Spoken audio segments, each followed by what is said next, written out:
My name is Marie Conlin, and I became a follower of Jesus Christ when I was 34 years old. I grew up on the southwest side of Chicago. It was an Irish Catholic neighborhood. I was brought up in the Catholic Church. We started going, my brothers and I all, when we were about 5 years old, when we would actually sit in the services. I was aware of God, but didn't really realize who He was or how important He would become in my life. Any understanding as far as the Bible or as far as God, I got on my own reading of the Bible during my own time. I would just pick it up occasionally and start reading it. We would go to the doctor's office, and even back then you had to wait. There was always the children's book of the Bible, and I used to love picking that up and reading those stories. They were just wonderful. I remember read about David and Goliath.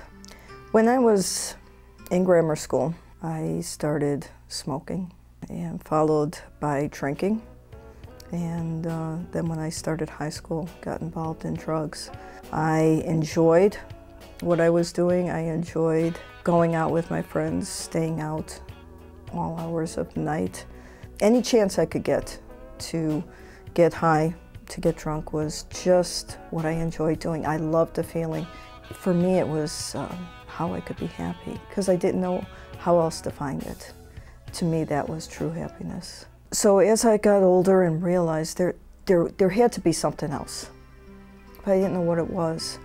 A friend of mine that I worked with, she was just so filled with joy, and I couldn't understand it. I mean, she would smile all the time, and I mean, it was genuine, genuinely happy. And I remember one day she had come in, she had worked at the Pacific Garden Mission downtown, and she was telling me stories about it, and tears were rolling down her eyes, and I couldn't understand it. One day after that, I came into work and she had left a Bible on my desk. I would take the train back and forth to work every day. I had a good half-hour ride, and I started reading it. I read the Bible from Genesis to Revelation.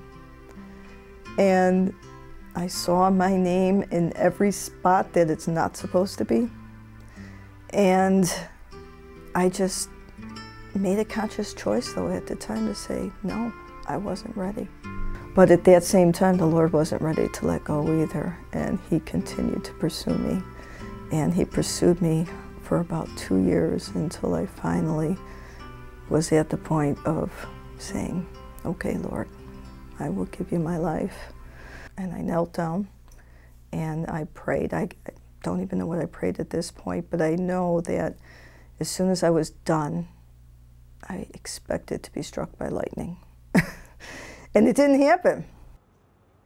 I did not go to church for 4 years, mainly because I was afraid of what people would say, what people would think. When I finally decided to go to church, I had just moved to Lombard. So I would go to the train station every day, and I saw this church right across the street, and I thought, well, I'll try this church.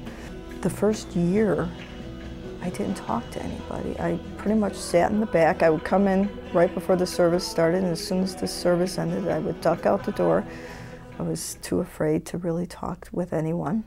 And it was finally after a year of being there, I realized this is nuts. I either needed to get involved, or I did need to find a new church. And I really felt that the Lord still wanted me there.